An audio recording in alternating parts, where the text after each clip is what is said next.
নমস্কার দর্শক বন্ধু। অনেক শিশুরাই আছে দেখবেন বিছানায় কিন্তু তারা প্রস্রাব করে। এই প্রস্রাব করা প্রবণতা কিন্তু তাদের যায় না। বাবা মারাও কিন্তু এই নিয়ে একটা চিন্তায় থাকে কি করবেন না করবেন।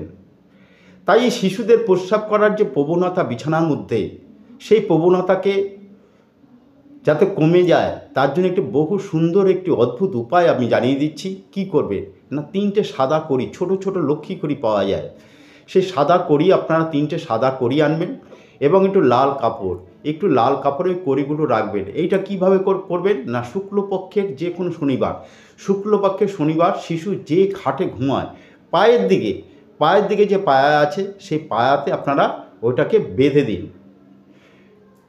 দেখুন কত সুন্দর রেজাল্ট পাবেন, আপনারা নিজেরাও চিন্তা করতে পারবেন না। দেখবেন ধীরে ধীরে শিশুদের বিছানায় যে পেচ্ছাপ করতে সেই প্রবণতা কিন্তু কমে আসবে এবং ভালো থাকতে পারবে। নমস্কার।